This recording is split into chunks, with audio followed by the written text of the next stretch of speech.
Bonjour à tous, c'est le premier carnet de voyage aujourd'hui. Hier j'ai roulé à peu près 450 km et je me trouve à Asquin.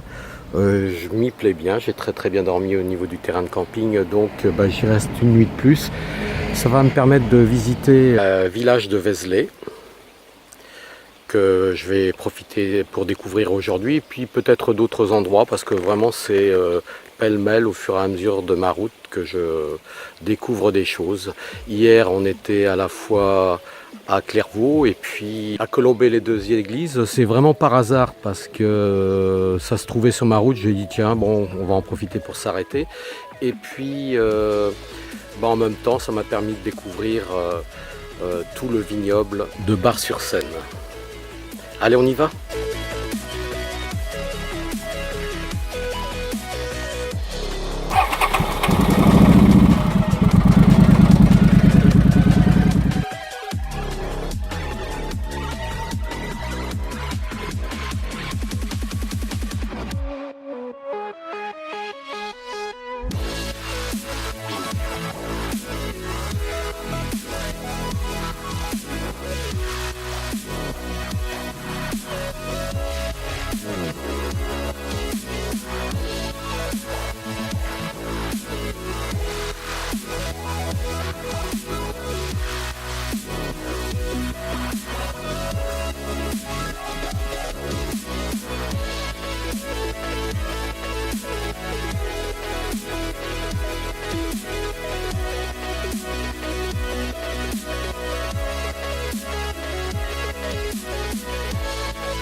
On va commencer par vous demander bonjour, qui êtes-vous ?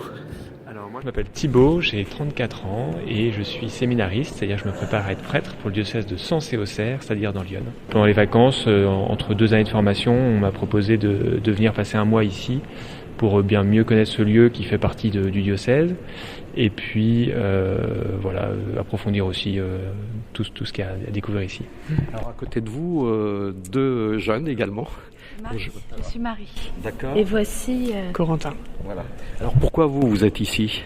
Je laisse Corentin. On est bénévole de l'association CASA, communauté d'accueil en site artistique. Et on est des jeunes entre 18 et 35 ans qui décidons de consacrer 15 jours de notre temps pendant la période estivale pour accueillir les visiteurs sur des sites exceptionnels comme celui de Vézelay. Alors, ce lieu, vous faites aussi le guide ? Alors aussi un peu moins qu'une fois par jour, alors que c'est toute la journée, mais voilà. Alors justement, quel est votre objectif ici ? Alors moi c'est un double objectif, à la fois de faire connaître ce lieu aux gens qui passent, et puis de moi approfondir pour plus tard, comme prêtre de paroisse, pouvoir faire venir des paroissiens et leur présenter et intégrer ça dans un projet pastoral. Alors on est dès le plus jeune âge avec la foi ou ça vient au fil du temps ? Ça dépend des gens. Moi c'est depuis le plus jeune âge et les autres qui se préparent à être prêtres dans le diocèse de Sens, c'est arrivé plus tard. Voilà. C'est assez rare de trouver des séminaristes justement jeunes aujourd'hui qui souhaitent devenir prêtres. On est 3 dans l'Yonne, voilà. On a une réflexion comme jeunes, se demander ce qu'on veut garder, ce qu'on veut changer, et voilà, ça se fera aussi sur le tas dans la vie. Pour vous, c'est surtout la visite du lieu. Qu'est-ce qu'il y a à découvrir ici ? Je crois que c'est... Corentin ? Bien, donc ce qu'il y aurait à découvrir ici déjà, c'est la particularité du lieu. Il y a 2 thèmes qu'on aime bien présenter. C'est l'aspect des mouvements qu'on retrouve à la fois dans les sculptures qui nous sont proposées dans les tympans et dans les chapiteaux.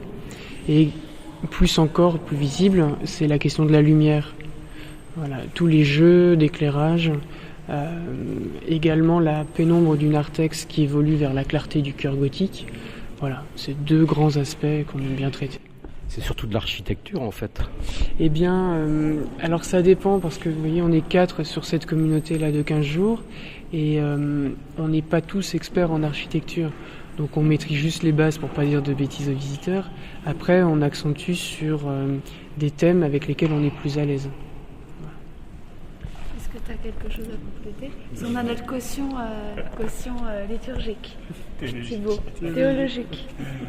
Moi, ce que je peux te dire, c'est que cet été, je l'ai découvert notamment à travers la figure du Christ qu'on a là au-dessus sur le tympan. Une vision de la place du Christ dans la théologie, assez nouvelle pour moi, vraiment du Christ qui récapitule le temps et l'espace, qui était vraiment le thème qui est mis en valeur ici. Et je trouvais ça intéressant de faire un peu cet approfondissement de cette théologie de l'époque. Il y a des attentes des visiteurs ici? C'est une bonne question. Ils viennent surtout assez gratuitement, je crois, pour visiter, découvrir un beau lieu. Après, c'est un peu variable. Il y en a qui ont des attentes plus spirituelles, c'est sûr. C'est moine et c'est, comment on dit, moinesse, non, c'est ça? Religieuse, ouais. Elles vivent aussi parmi les visiteurs ou c'est vraiment ils sont séparés du reste du lieu? Alors donc ils ont 2 maisons, une pour les sœurs, une pour les frères, à côté. Les 2 maisons sont vraiment à 100 mètres de la basilique à peine. Et donc ils sont vraiment liés à ce sanctuaire, c'est-à-dire qu'il y a une paroisse autonome dont ils ne s'occupent pas, et ils sont vraiment là à 100% pour le sanctuaire, donc le lieu, puis aussi organiser des rencontres, des temps culturels, etc. autour de la basilique. Que dire d'autre? Leur charisme, c'est d'être vraiment très proche du monde, donc ils sont vraiment au contact des pèlerins plus que d'autres. Ouais. Ce lieu est né quand est-ce que ça a été construit et par qui? Alors on est plus dans l'aspect historique qu'architectural, mais la présence ici sur la colline de Vézelay serait au milieu, alors tu me corriges si je me trompe, mais au milieu du Xe siècle. On a au départ un édifice carolingien qui va successivement brûler et une reconstruction romane, d'abord le chœur, puis la nef, puis l'avant-nef dans laquelle on se situe, et une reconstruction du chœur en gothique qui donne ce chemin de lumière dont je vous parlais tout d'abord. Pour découvrir et pour pouvoir visiter avec vous, il faut venir quand? Et il y a des jours particuliers, il y a des saisons particulières? Alors nous, la communauté Casa, n'est présente que l'été. Après, donc il y a un frère ou une sœur de la communauté des fraternités monastiques de Jérusalem qui font une visite par jour. Alors je pense qu'en saison creuse, peut-être moins, mais à la demande, ils le font. Et donc il y a Thibaut qui fait également une visite pendant la période estivale. Et après, chaque communauté de 15 jours qui se succède tout au long de l'été, choisit ses horaires. Nous, c'est 10h, 12h30, puis 15h, 17h30. Ça fait peu, mais ça permet de concilier la visite à 13h30, puis 14h30, respectivement Thibaut et les religieuses. Et ça respecte également les offices religieux. À partir de 17h30, il y a la prière des oraisons, puis les vêpres, puis la messe. Donc voilà, on ne peut pas se permettre de faire des visites pour déranger la vie religieuse.